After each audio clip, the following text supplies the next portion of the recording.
You Good, ain't none. How are you? good. How was cups this morning? All right. It's all right. Nothing crazy today. Open mic type stuff. You know, I guess it slows up in the summertime, but they getting back to having people present next week. You know what I mean? Did you get the opportunity to share? Nah, I haven't done that. I haven't decided if I'm going to or not. Mm. All You right, know, just haven't decided yet. all right. Gotta get outside. No, back up. This dog is real clingy today. Ah, where we at here? All right. All right. You outside with it? Outside with it. Finally got some. It's muggy. The rain Yeah, stopped. it's muggy. Ooh, Yeah, gnats and you know how stuff. it is over here. Nah, the gnats ain't hit yet, but Mm. hang on, let's see, let's do this. So y'all don't get distracted too much. All right. Yeah, it's just been a busy day. Um, almost wasn't sure if I was gonna make it back in time for this. Really? Well, was traffic or something? Nah, just a lot of running around today. Being pulled in a couple different directions. That's all. Mm-hmm. But we this is what we do on a weekly basis. So I can't let this down. You Yeah, know, that. How the girls doing? Hey, good man. It's only one's here. Mm-hmm. So baby girl's here. So about to get her Oh, summer started. We had a chance to go work out yesterday. Let her hit a couple, throw the field hockey ball around a little bit. okay. You know what I mean? It's the first Yeah, time that's she what's got up. out since she been home. So we're gonna start hitting the turf fields soon. That's Start what's up. getting start getting that work in. Get ready for next season. Get ready That's for what's up. Peru in August. They're going to Peru. Yeah, they're going to Peru in August for their preseason. So they're gonna be up playing against like Peru national teams, stuff like that. So that's gonna be Mhm. cool. Good experience.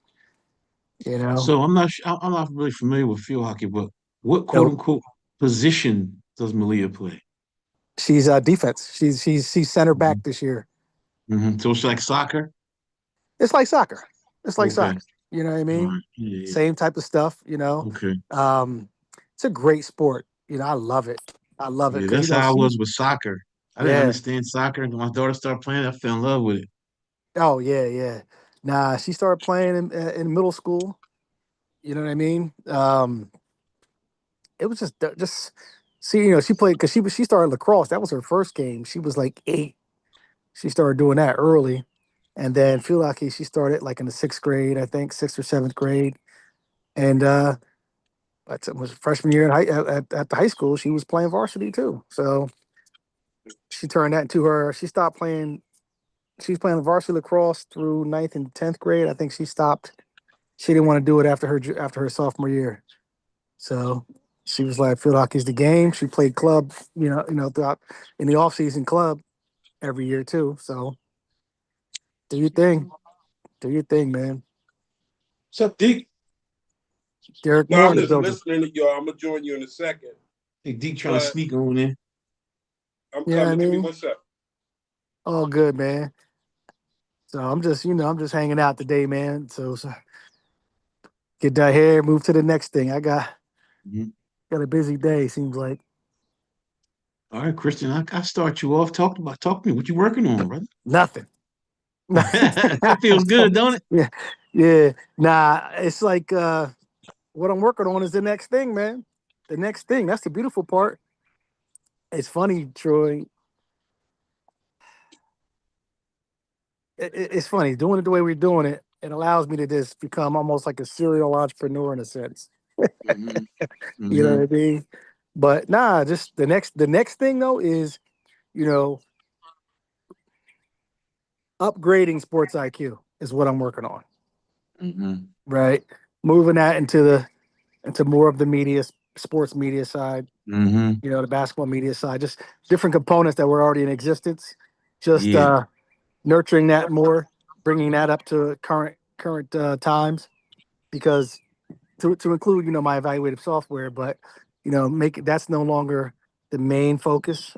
Getting that into the hands of people, but moving sports IQ into that space. Like I said, I got the sports podcast coming up and all that, but just moving that to the next phase of where that belongs, because this NIL and how coaches are looking at players has changed so dramatically in so fast a period of time. I was talking to a friend of mine who coached, he coached out west, Division 1 coach. Like he got displaced, this after this past season. I think it's a new Wow. staff, and they're like everybody else, man.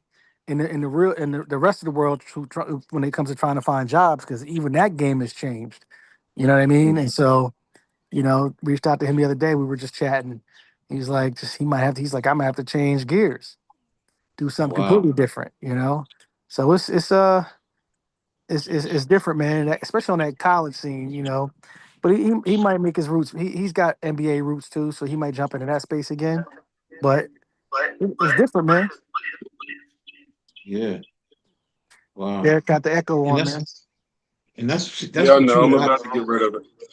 that's what you help people with too, with your coaching program, Christian, is like how to navigate those types of things. How to navigate. So I'm sure that's, what you're doing is valuable for people.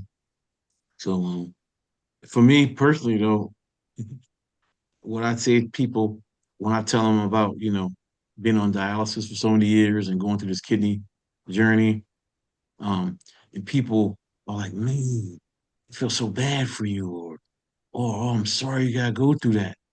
And I'm like, listen, one thing that I'm happy about with this kidney journey is that I've never had to work a 9 to 5.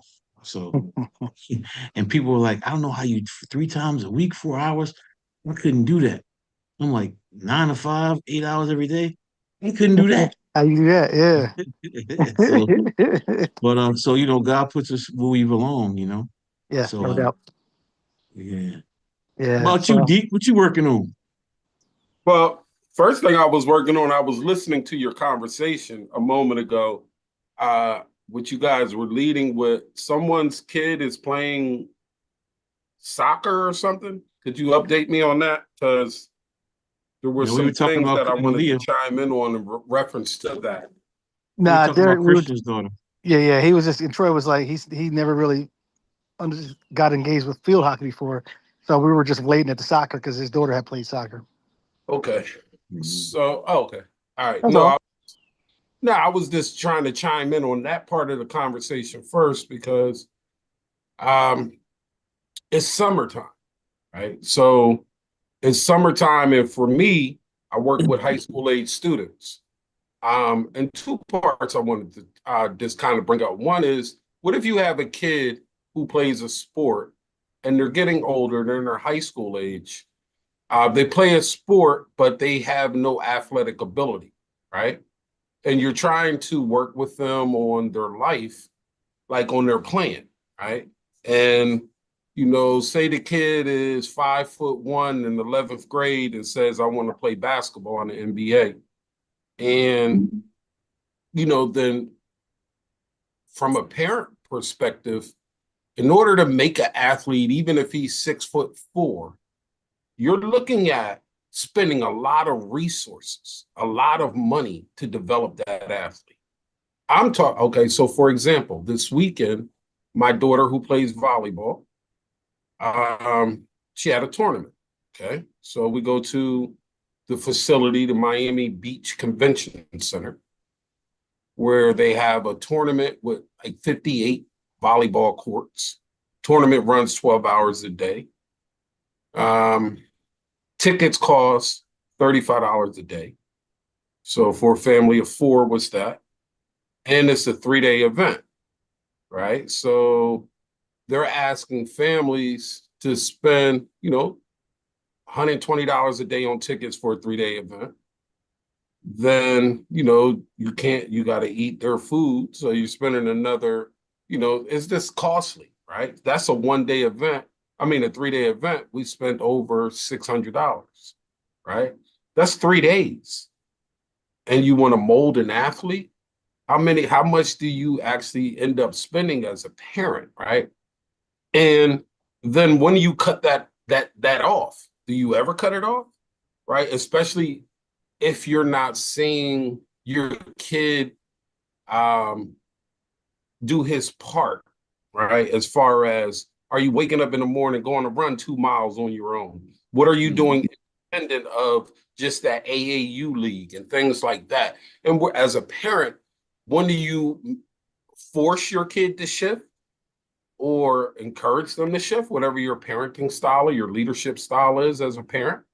But my thing is just having a discussion with families. Like, okay, I ask families to pay for things like SAT prep. I ask families to pay for early college, right? I ask families to pay for these other things, and they're not willing to. So I have challenges, especially this time of year, because this time of year, when I'm working with students, what we're planning is what they're going to do over the summer, right? I would like to plan this in December, but the majority of people don't think about what they're doing with their children in the summer until the summertime comes. Then they're like, oh crap, what are we going to do with our kid all day? They can't sit there on the computer all day, right? So most families first go with the sports part, um, and what we're going to do over the summer for sports. These sports programs are outrageous in price, right? They're totally outrageous. You're looking at an average of 500 a week, right? About 500 a week per kid. If you got multiple kids, then what you going to do, right? So if you're lucky, you could get in a program, at the YMCA, a Boys Club of America, things like that have a little bit more affordable programming. But parents have become really like bougie, for lack of a better word. And some parents won't even go with the YMCA, won't even go with the Boys Club. They feel as their kids deserve better than that, or they're worried about the environment these facilities are in. So parents have a tough job, but at the same time, it's our job to lead them and guide them and give them the platform to be successful wherever their personal interests are. But at some point, we got to say, you're 5'1", you're not going to the NBA, and I'm not spending $1,000 a month for you to become an athlete, because that's about how much you're going to have to invest. You got to invest in personal trainers. You got to invest in AAU. You got to go see your kid play, right? That's what parents do now. So you're investing a lot of money to support your children. But I just think parents need to really take a deep look at, okay, where am I spending these resources on my kid, right? Would it be better spent on academics? Would it be better spent on a program that teaches them a skill? So this time of year is really important, especially for my ninth and especially for my 10th graders, because summer 10th grade is really a time where students can separate themselves and find themselves individually on what works for them and what's best for them. So a lot of my summer stuff I'm doing right now with kids, what I'm working on is really just making sure they have a solid plan for the summer. Are they going to work? Are they going to go live on a college campus somewhere and, pursue art or pursue science or something like that? Are they going to volunteer, and how in depth is that volunteering over the summer, right? Is it legendary, or is it just, you just volunteering to get some service hours, right? What's the question though? I know you said, but I want to know what's the question you're asking. First, I was just touching base on what I'm working on. But then second, my question really to people watching is, where do you best spend your money and your time on your children over the summer? Right. Oh, okay. I thought you had a dilemma. You were okay. I got you. My dilemma. I want to make sure I didn't lose the question. So there was a dilemma component to that.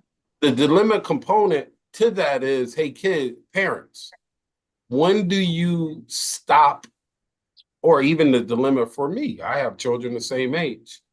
When do you say, okay, I notice you have talents in the arts. I come in the home and I hear you singing, see you painting individually in your own time. However, you tell me you want to be an NBA basketball player, I don't see you putting that same interest in basketball. You're not outside. I don't hear basketball dribbling in the middle of the night or early in the morning, or when you're like, I'm not seeing the components that make up that. So for a parent, the dilemma is, what if your kid is pursuing something that you haven't seen him have that ability, but you've seen them have the ability, or her have the ability in other areas, right? And you would want to develop that. So the dilemma is, how do you guide that child, right? How do you control that situation? So Yeah. that's kind of where I was going. So that was two parts. What your kids doing over the summer, how to plan that, and then what do you do with the dilemmas, right? Go ahead, Troy. You go ahead. If you got something, I'll let you go first. So all three of us on here, um, whether it's colloquialism or not, we're all coaches, right? Mhm. And that is your first coaching gig is your parenting, right? So the dilemma that you present, I don't think there's just one answer. I think it's dynamic depending on your kid and your relationship with that kid, and how you've grown and how you communicate. Because and it's also important for the parent to do his own self-reflection and and and grow as an individual as well. A lot of the situations you're talking about, I can flip it too. A lot of the parents are forcing this stuff on the kids because this was their dream that they weren't able to pursue, right? Mhm. So so now the kid, maybe the kid don't want it as much as you want it. That's why you don't hear the ball dribbling, right? But to your point specifically, I definitely think it's how you communicate with your kid and your level of parenting, because you can be like, on one end of the spectrum, you could be like, what, go somewhere. You 5'1", you ain't playing no basketball. Sit down and shut up somewhere. Or you can be like, all right, son, I heard you singing in the shower. You sounded real good. Maybe what do you think about going over in the choir and taking some singing lessons this summer rather than basketball? And then let him answer you, and then you back and forth. So I believe that dilemma is definitely something that's specific to each family and each relationship level. I agree. What I guess it's a couple things for me. I think you're kind of highlighting too the importance, when possible, immerse them in just about everything when they're young, right? Hmm. Mhm. So you Mhm. expose them to all these different things, so then the options are available to them to consider when the time does come, right? But the other side of the house is this. Again, I'm totally with the how you communicate side, right? Because y'all know me, all three of my kids, played a sport in college, right? But the whole point was, I even said to them, I'm not going to help you until you help yourself, from a recruiting Hmm. side, all that stuff, right? So it was Mhm. when it's when they proved that they were going to do it, then we got involved, because people are going to help you if you show that you want to help yourself. You know what I Mhm. mean? And so that, to me, that communication side of the house is so important. The other part too is, for me personally, is, what is the purpose of the sport, right? And I think Right. having that understanding of how sports is a microcosm of real world, of real life, right? And showing them how you work hard at this is an indicator of how you work against something else. But the other side of the house is, if they are an arts person, which they can be at the same time, right? There's no Mhm. question about that, right? Because I got a music major that plays field hockey in college, right? Mhm. And Mhm. so I used to be like, "Lo, listen, man, that same work ethic you have on the cello and the clarinet and the musical and all that, put that same you have that in you. Put that same effort towards field hockey if that's what you want to do, right?" And Mhm. so, I've again that's the one. She says she considers herself an artist who happens to play a sport, right? And so it can work. It's just a matter of, first, letting them know that they have options, right? And to the best of your ability as a parent, do your homework and find out what's available, number one, and what you can swing, right? And then Hmm. figure out how you can swing it, if you can swing it. You know what I mean? But the whole point is being engaged from the outset. Onset? I think it's very From the important, start. Christian, from the onset.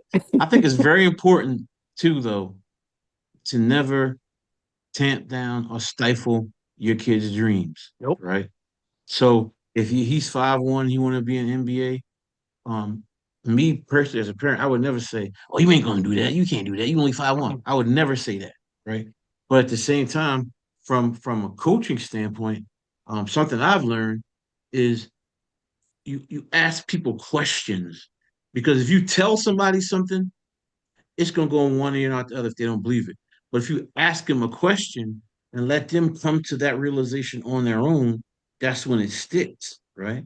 So I would never ever tell a kid he can never fulfill his dream. I Nah, would never be the one to nope, stamp out a dream, nope. right? Because God forbid he's 5'1", he actually can make it to the NBA somehow, some way, right? But I believe the journey of pursuing an NBA career as a 5'1" non-athletic kid, I believe that that journey is going to teach him something very important when and if he comes to a point where he can no longer proceed in that journey. When you hit a wall, that's when, as Christian talks about, that's when the thinking, that's when the thinking starts.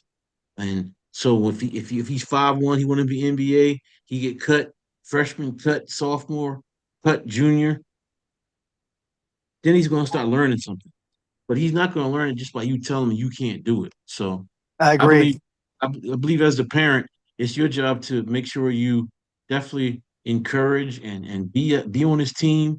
Don't feed him no malarkey, but just let your kid know that we're on the same team and we encourage dreaming. And that's yeah, and that particular target that they may have in their mind at that point is not the end all be all, right? Mhm. Because what I do is an exercise you can always do. Like, all right, tell me how you see it. All right, NBA, okay. Let's start at that point and then walk every step backwards to today, right? So you can clearly paint that ladder and that picture Yeah. for them. So now they can see what's necessary, right? So we think what's necessary to achieve that, right? So so now it's attainable, but it's also putting in their mind, okay, this is what I have to do. Do I really want to do that? Or I'm going to go for it. Great either way, right? Because it's triggering them to now think about what we're talking about versus stifling, right? That reminds me, that's a good point, Christian. That reminds me of my son, Tajay. He said he wanted to be a Marine uh, pilot, a Marine Corps air pilot. And I was like, I said, I'm a Marine. I said, okay, let's do this, right? Mm-hmm. But to your point, Christian, what we did is we went down to the recruiter, and I said to the recruiter, don't show him the recruiting tape, show him the real tape. Right. So Tajay got to look at all of that and what it would take, and then he decided he wanted to do something different. So that's an excellent point, Christian. Like map it out, reverse engineer that dream, and if it get to the point of what am I going to do today, and what am I, and the price that I have to pay today to achieve that dream in the future is not a price that I want to pay, then now I can move on. So it's Mm-hmm. about perspective, it's about enlightenment, it's about educating them on the true process of achieving that particular dream. No doubt. Good question there. Absolutely. Mhm. So yeah, that's what I'm working on right now. A bunch of students. Some other thing that came across my workload in the last week is two of my former students were assaulted. Two of Mm. my female students, former students, um, and I just thought since it's happened, I would bring it up just because we never know who has been assaulted or who has gone through those things, right? So I had two female former students. They're not current students, they're former students. Um, and they both handled it two different ways. But um, one interesting thing, one of the students who's age 20, and she was at a nightclub, and her father, and I think the gentleman will understand this a lot, her father was there to pick her up. Okay. So imagine being a dad, you're there to pick up your daughter. You see her, she sees you. So you're just waiting, you're just walking around, you're outside the club as well. So you sit in the car, and while you're getting in your car and you look around, your daughter's gone. Okay. Yeah, she's gone. So apparently a guy walked up to her, grabbed her, pushed her in the car, drove What? now while the dad is there. So the father, um, who has his daughter's GPS, call and has her phone, calls and tells her, get out of the car and put it on speaker. And he tells the guy to let my daughter out the car. I'm a block behind you, just let her out. And I guess the guy takes her phone from her and turns it off. And he can't follow her no more. Right. So he gets the police involved, everything ends up, she was assaulted, what have you. And, they're going through the police channels and things like that. So I just thought I would table this for a discussion because who knows who's listening? And it's all men. I try to teach my daughters and women that men don't go for that. That's not a normal thing, right? So don't be putting all men in that basket, right? Because the men I know don't do that, right? The men I know, even if they're an innocent bystander, will intervene in things like that, right? Especially, so, but I need women to start understanding that all men are not like that and that we don't support none of that. We don't support those things. So that just happened. So I just thought I would bring it up for discussion because I never know who's going through what and who's been through what. But that is a major problem. Then another student who's really on social media a lot. She went on social media and said she was assaulted on her 21st birthday in a nightclub, she was going to kill herself. So she had pills out on social media, doing all these things. So, of course, I reached out to both families and spoke with them in private about the situations. But this is a really bad situation, a really bad problem that's going on. And it just came to my desk with two of my former students, both under, 21 and under. I'm going through this. And one with her father right there to pick her up, and still a situation. So that's a lot, right? But I just thought I would bring it up for discussion because I need us men to really do more, right? As much as we can, right? Now, this father, he was there to pick his daughter up. He dropped, I think he didn't drop him off, but he was there to pick him up. He saw her outside the club. He was right there across, just waiting for them and her friends to get in the car. And that still happened. So that's a lot. That's a lot. So I just thought I would bring it up for discussion. Well, Derek, I'm thankful to God that, he didn't put me or my daughter in that type of situation. Right. Especially out here in Arizona. My daughter's grown now. She's capable of taking care of herself. But back in Pennsylvania, I'll say this. I'll just say it this way. Arizona is an open carry state. Pennsylvania is not, right?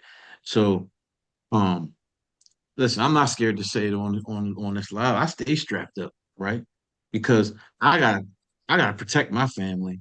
Like, if we just going to Circle K around the corner, I'm good. But if we going somewhere out of town or somewhere where I'm unfamiliar with the environment, um, I'm best believe I'm gonna be protecting my family.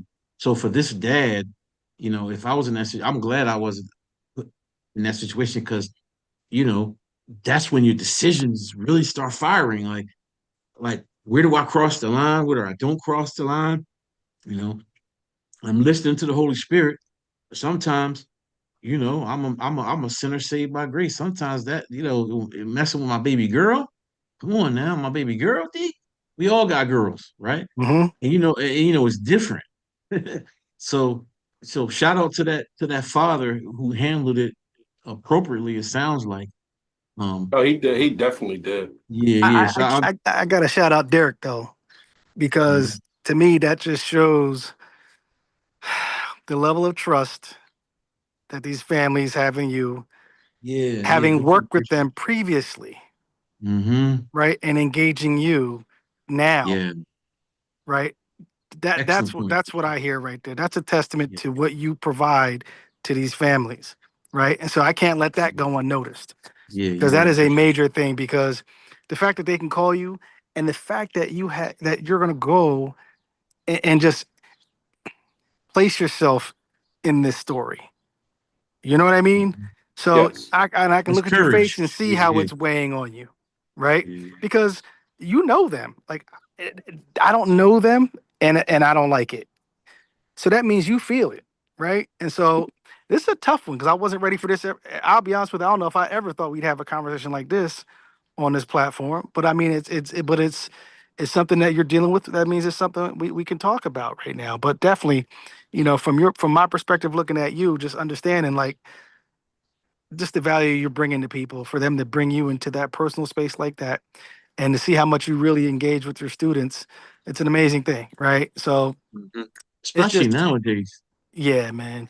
And Especially I think, man, I'll be honest with you, like to your point, Troy, nowadays, people in general are so disconnected from and intimate distrusting. relationships, Yeah, distrusting to yeah. engage in an intimate relationship with people, right? To really open up and share, right? And that just goes to show you the importance of it, of being able to truly connect. You know what I mean?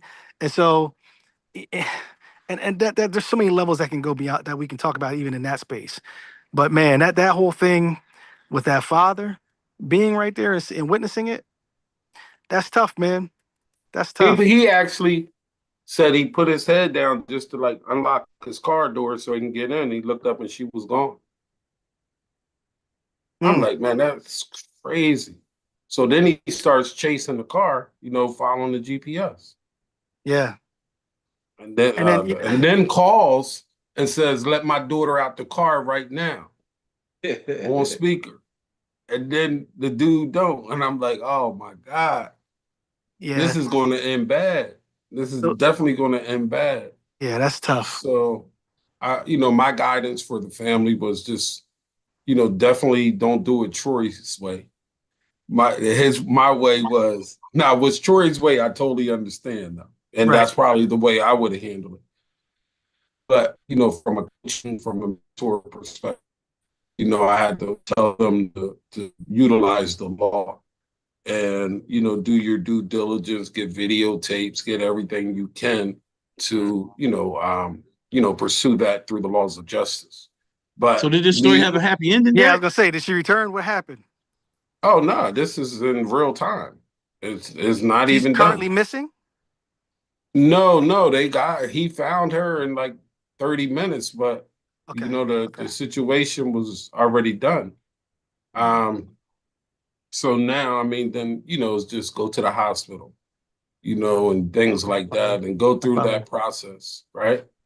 Um, but that process is drooling for a victim, right? So me as a father, you as a father, we do preventive stuff.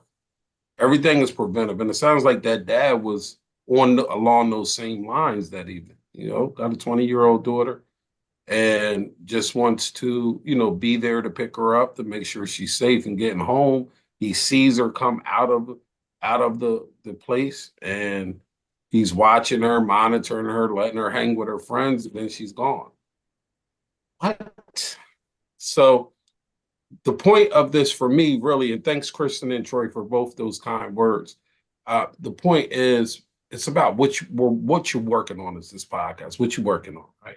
So when I hear this, what I hear is that for my daughters, your daughters, what they need is adults to go out with them, like adult supervision almost, right?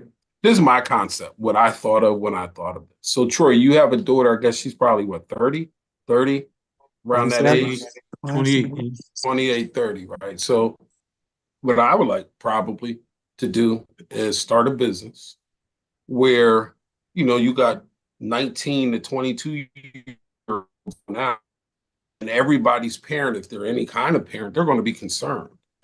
They're going to be worried, right? That's just the world we live in. But wouldn't it be a great business idea if, say, my two daughters were going out to South Beach in Miami, if I can hire someone like Troy's daughter, 28, 31, to go out with them to monitor the situation? not the drink and the party, but almost like security, right? Or just not a, they don't want a chaperone at that age, but just like someone there. To me, that's priceless. If my daughters were going to South Beach and I could hire someone like Troy's daughter, and they say, well, they're going to party on Friday night, Saturday night, what is that worth? That's a nice revenue component, right? And you get to hang out too, because I'll pay a few $100s for that for sure. Right? Now imagine you got a group of girls and all the parents chipped in. Right? To me, that makes sense. I don't know, it's real plain, but it sounds like that could be a viable business because something has to put a stop to this, right? Women need to feel safe. Our daughters need to be safe if they want to go out and party and dance with their girlfriends. I can't be, so that's what's on my heart. So I thought I would bring it. And, hopefully someone who's listening, maybe they'll come up with that business idea, so that it's standard. If girls want to go out, they got an adult with them that can monitor them, step by step and keep an eye on them so that you feel a little bit more safe and comforting, especially if you're in a major city and you don't know everything. Literally, we knew everybody's first and last names, like literally everybody, right? So you're going out in an environment like that, you're going to run into people is different. But in these major cities, Miami, Phoenix, Philadelphia, you ain't going to know everyone, right? You ain't going to know anything about them. So in those environments, I think, this idea is something that might catch on. I know I would use it. I would use that service.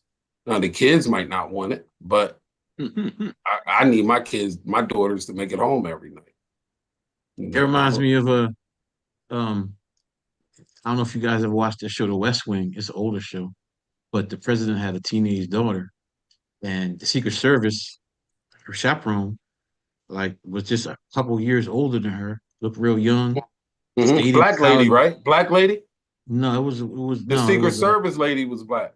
No, it was a young girl. It was a young girl, young Italian girl, I think. But again, this is a fictional show. But to your point, she stayed in the dorm with her and everything. But this is, this is the president's daughter, so Secret Service. So to you, I say this to say this, that it's a legitimate offer, I guess I would say. Mm-hmm. Get Secret Service to go out with our daughters when they want to party.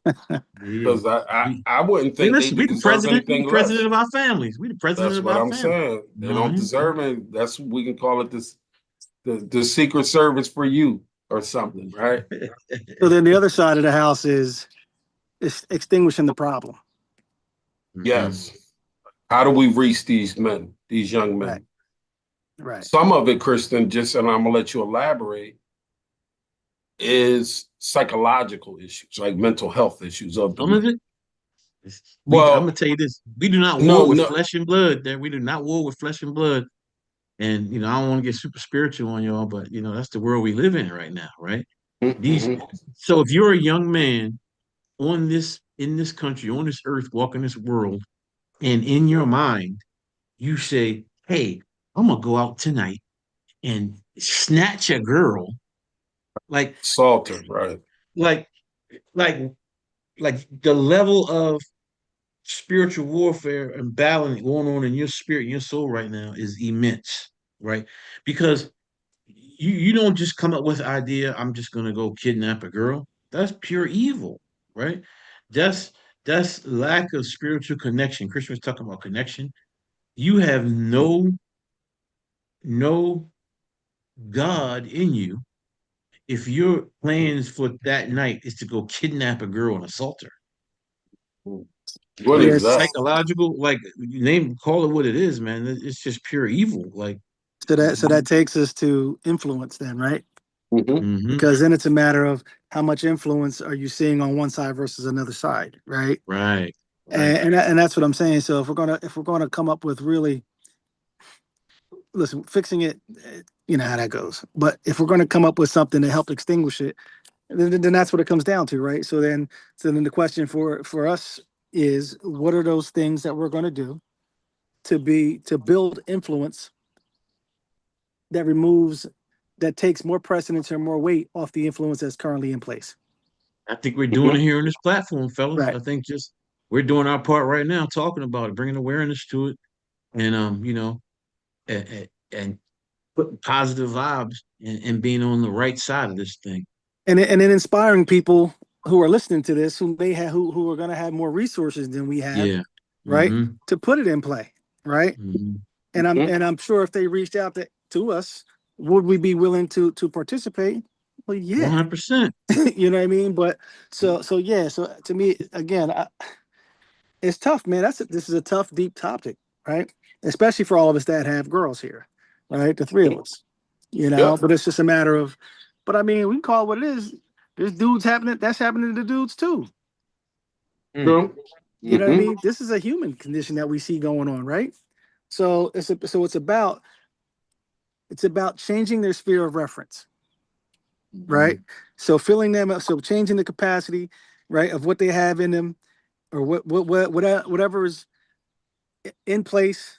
Let's remove it, help remove it, and put it up something that changes the direction of their thought process, right? Mm-hmm. Mm-hmm. So Good stuff. Good stuff, it's guys. good stuff. Troy, I want to tap out, but what you working on? Oh man. Right now, guys, I'm just working on my diet, man. I picked up a couple pounds. Um, Something I just learned, like when it comes to our standards, right? Mm-hmm. And not lowering them and keep elevating. Sometimes, it's so sneaky. So for instance, like I got a sweet tooth, I'll admit it. But I tell myself I'm not eating no sweets during the week, right?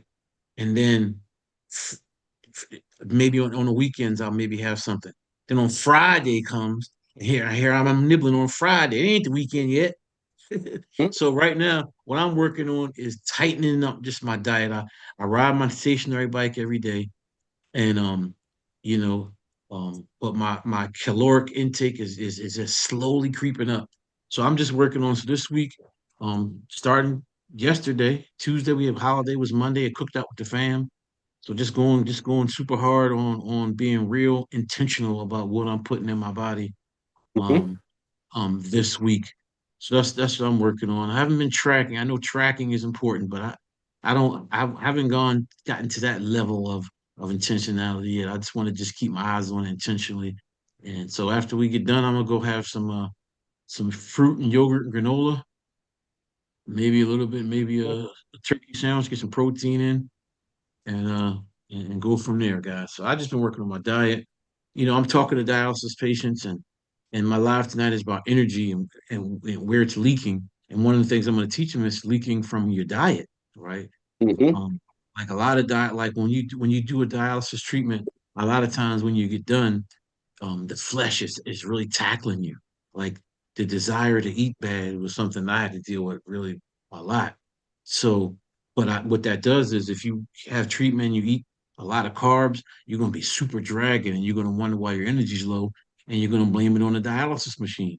But Mm. it's not the dialysis machine. It's not the treatment. It's how you're doing what you're doing before, during, and after treatment. So, in order for me to be able to teach people this, I have to be able to do it myself. So, just locking in on my diet this week, guys. Have you That's a guys? lot, Troy. That's a That's what's lot. up. Yeah, Yeah. how you guys That's, doing with your diets? you notice everything got a little quieter. It's like Go ahead, Kristen. You can go first. now you got it, Dick. Go ahead. So for me, I'm get ready to start like 100-day like diet plan or call it a Mm-hmm. fast. But what Mm-hmm. I'm just going to really do is just go down to eating at night after the sun up, sundown type of thing. Um, Mm-hmm. just just try to get down to one meal a day, when the sun goes down. Um, and just kind of align myself like internally with the universe, right? External, I think I'm aligned with the universe. I try to stay in Mm-hmm. bounds of all mankind and things like that. Mm-hmm. But internally, I know I could do better. So I just want to focus the next 100 days on, making sure my water levels, how much water I'm drinking is perfect. Because I think I'm not intaking enough water. That's one thing. Mhm. Then I just really, when I do eat, I just really want to just have fruit and vegetables. I want to get off of all meat completely. I want to get away from all butter. No oil, none of that stuff, right? That's unhealthy. I just really want whole foods like an apple, a banana, or orange, or grapefruit, right? Or some broccoli and some spinach and string beans, just basic stuff, tomatoes. I just want to live off of that for a while, right? And nothing else. And just see what that does, not only to like my skin, right? By being more hydrating and eating right, but see how it makes me feel. So I'm looking at doing 100 days. My daughter is going to do it with me. And we just going to see what that does over the next 100 days. So Your hopefully, flesh gonna be mad at you, D. Your yeah, flesh gonna be yeah, mad at you, Jack. it's okay. It'll I'm get not over it, worried. right? It'll get over it, right, Dick? It'll get over it. That's the point, though, right? That's the point. You want your flesh mad. When the flesh is Yeah, mad, you know the spirit is strong. Yeah. right. So I'm gonna work on making my spiritual self stronger. But I'm gonna do it with my daughter. So we're gonna do the next 100 days, all of June, all of July, all of Let's August. go. Let's go. Rooting you Um, in, brother. Rooting you in. Let's whew, go. and we'll see what it does, man. Hopefully I can get down back to my high school weight, about 205. And Mhm. we'll see. Let's see. That's kind of the goal. Because I have my son told me the other day he's 150 something pounds. I said, what? 50. I'm like, that Jeez. don't even make sense. He's like, yeah, I'm like, what you 50. like you like I thought 170 was basically the limit that you can get down to. He's like See, right? 151. What the hell is that? He Dude. like, yeah, I just, he said he only eats once a day. He don't eat much. He don't eat bad. And he's still young. I mean, he just turned 30. So, He's still you good know, then.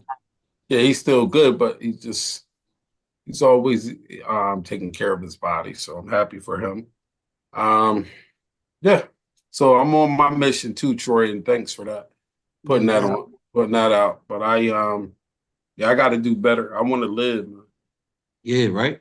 Live when you hit our age, you realize and it's an end date, it's an end game to this, right? So you just want to eat right, take care of yourself. What about you, Kristen? How you doing over there? You always been pretty healthy. You've been a healthy guy your entire life. Yeah, but yeah, so my thing is you know that six pack, Hmm? but you know how the bottom of the six pack is the hardest part of the pack to get right. Hmm. You know what I mean? So So you working on it right now? say it again. You still have your six pack, except the last piece. Is that No, what you're no, no. saying? I gotta find the other two. That's what I'm saying. I gotta find them other two, man, because them lower two was hard, Jack. But it was so that's been my focus. I So I got gotta get a lot of steps in with my dog. Like I make a lot of my calls when I'm walking, so I do that a few times a day, get some miles in with the dog, and we don't just trot. We get it in. But you. I discovered this one exercise that actually hits them bottom two, abs. Hmm. Hmm. Listen, I was down in the basement, and it's what you do. I had like the 8 pounders, Deke, right? I'm laying flat on my back, flat on my back with my knees up, right? And, feet on the ground, knees up, like a sit up type. Hmm. But I had my hands overstretched, laying down with the 8 pounders. I come all the way up, push push my butt up off the floor. Then I step Hmm. my two feet in front of me, like bang bang, you know what I mean, and out and back under me, and back down again. Hmm. The goal was to do 100, Yeah, I can see that hitting that spot. bro. How'd you work? How'd it work out? I don't know because the cramping that happened, I started I started seeing stars. You cramp up and you get over it, right? Hmm. Hmm. Yo, I never had those two cramp up before, and I was just like down in my basement. I knew they probably heard me upstairs, like, well, he down there killing himself, because I was like whining. I was like, because it wouldn't come unloose. I rolled over on my stomach. Hmm. I think I felt a tear come out.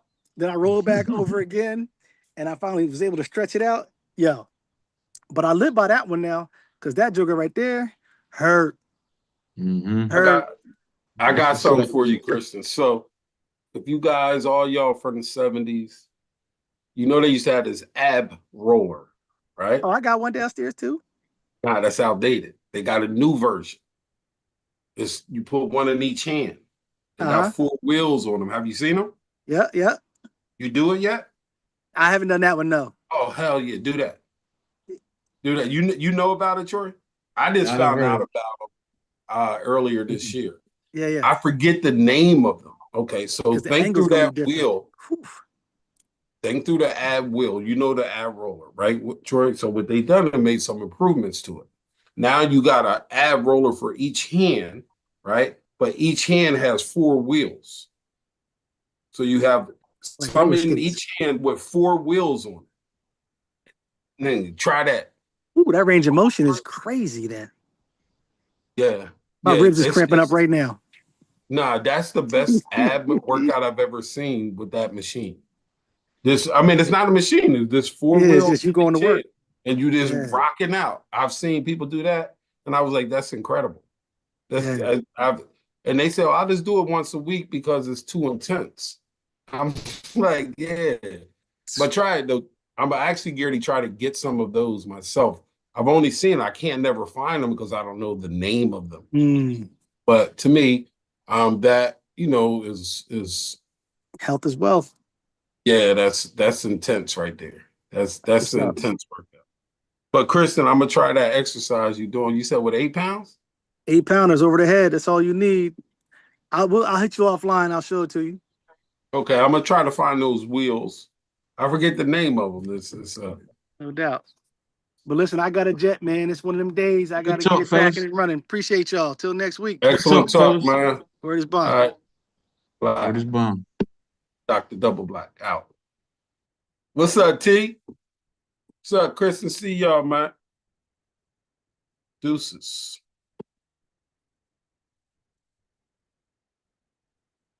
Where they leave?